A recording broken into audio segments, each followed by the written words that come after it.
Creativity is allowing yourself to make mistakes. Art is knowing which ones to keep.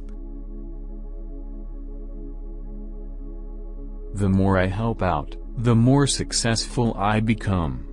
But I measure success in what it has done for the people around me. That is the real accolade. Being a giver is not good for a 100-year dash, but it's valuable in a marathon.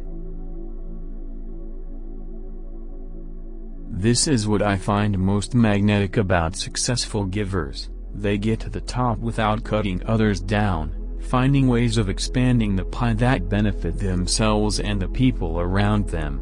Whereas success is zero-sum in a group of takers, in groups of givers, it may be true that the whole is greater than the sum of the parts. Highly successful people have three things in common: motivation, ability, and opportunity. If we create networks with the sole intention of getting something, we won't succeed. We can't pursue the benefits of networks. The benefits ensue from investments in meaningful activities and relationships. Conviction in our ideas is dangerous not only because it leaves us vulnerable to false positives, but also because it stops us from generating the requisite variety to reach our creative potential. Dissenting opinions are useful, even when they are wrong. An employee made a mistake that cost the company $10 million. He walked into the office of Tom Watson, the CEO, expecting to get fired. "Fire you?" Mr. Watson asked. "I just spent $10 million educating you." Originality brings more bumps in the road, yet it leaves us with more happiness and a greater sense of meaning. Givers reject the notion that interdependence is weak. Givers are more likely to see interdependence as a source of strength, a way to harness the skills of multiple people for a greater good. Having a sense of security in one realm gives us the freedom to be original in another. By covering our bases financially, we escape the pressure to publish half-baked books, sell shoddy art, or launch untested businesses.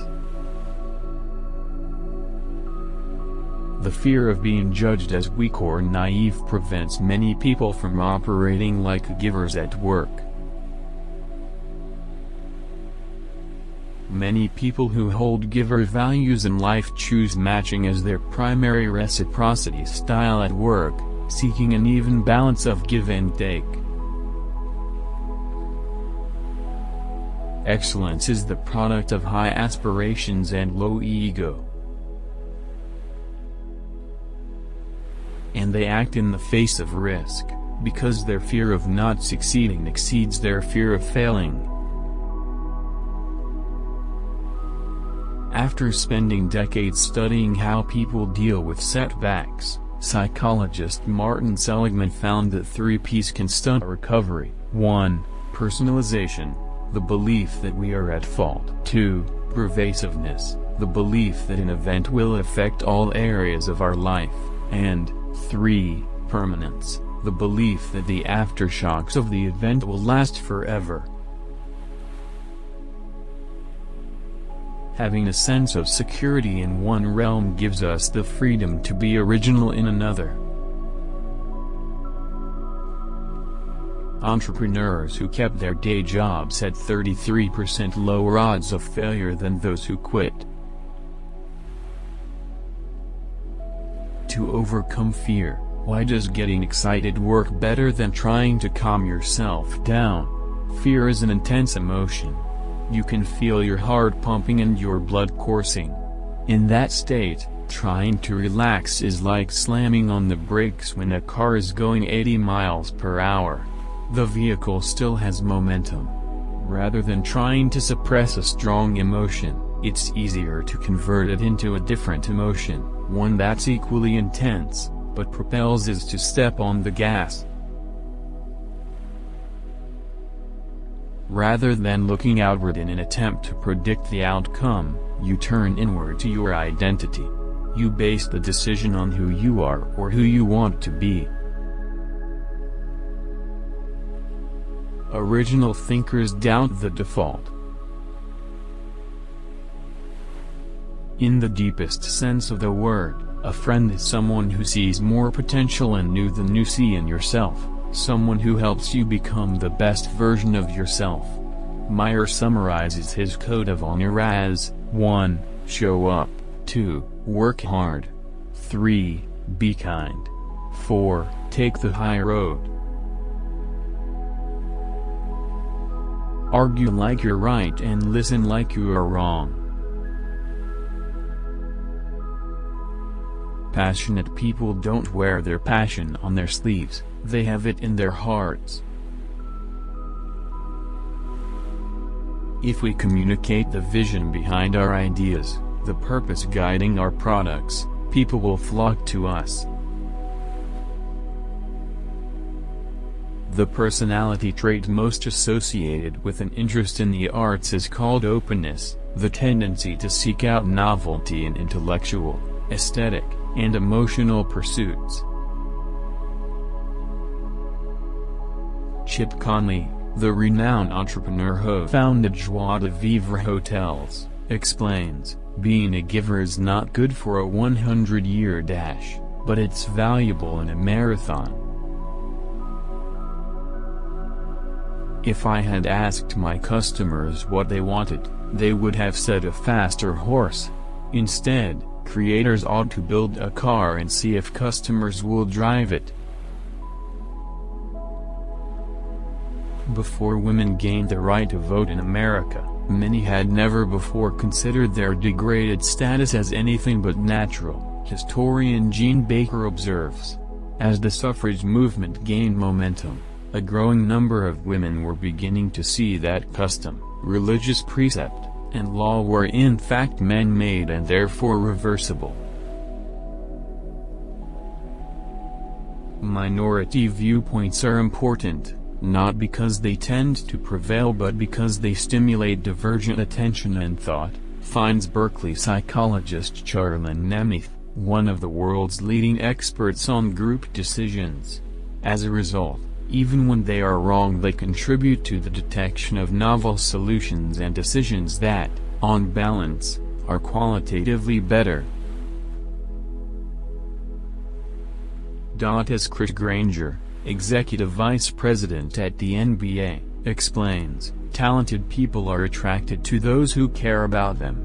When you help someone get promoted out of your team, it's a short-term loss, but it's a clear long-term gain. It's easier to attract people, because word gets around that your philosophy is to help people. Practice makes perfect, but it doesn't make new. Bragging about yourself violates norms of modesty and politeness, and if you were really competent, your work would speak for itself. According to Berkeley sociologist Arlie Hochschild, if you're feeling an intense emotion like anxiety or anger, there are two ways to manage it: surface acting or deep acting. Surface acting involves putting on a mask, modifying your speech, gestures, and expressions to present yourself as unfazed. In deep acting, known as method acting in the theater world, you actually become a character you wish to portray. Deep acting involves changing your inner feelings, not just your outer expressions of them.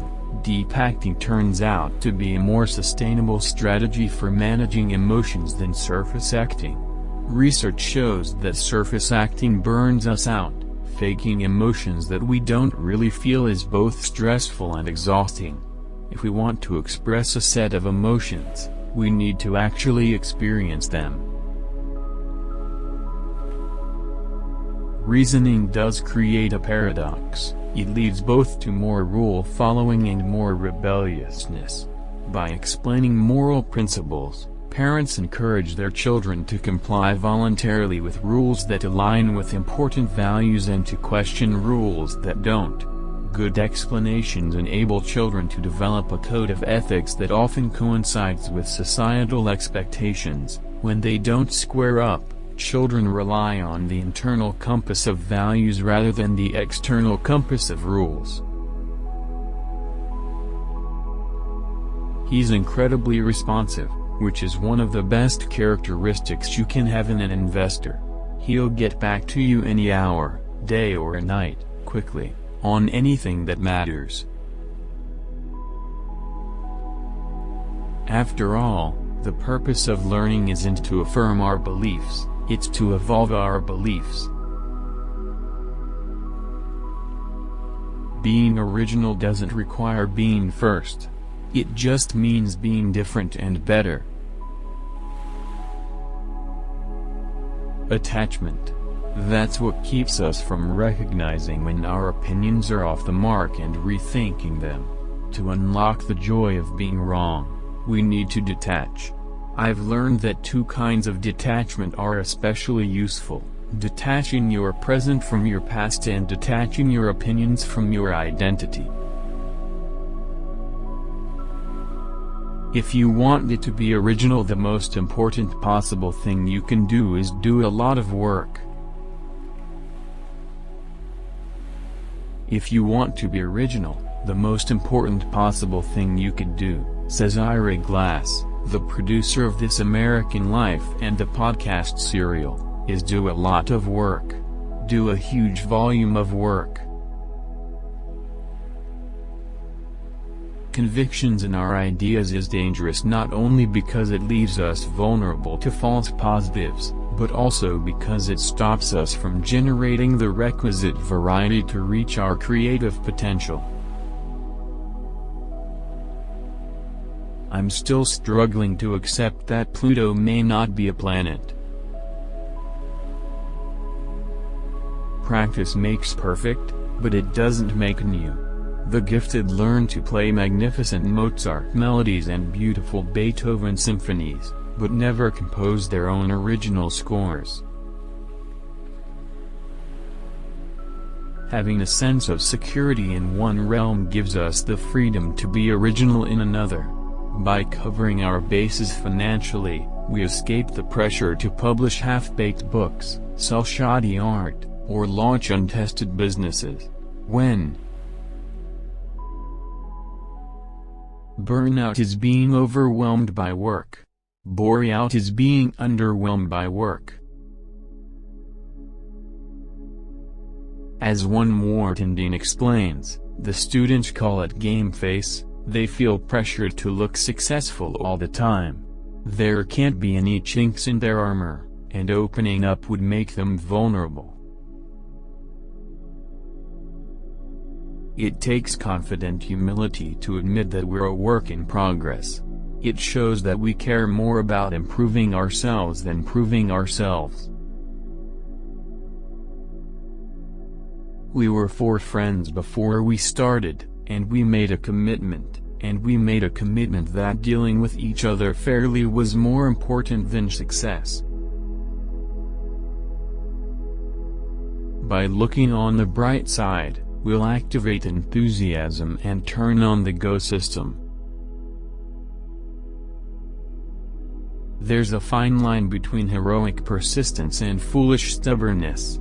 Sometimes the best kind of grit is gritting our teeth and turning around. The people who wait until the last minute are so busy goofing off that they don't have any new ideas.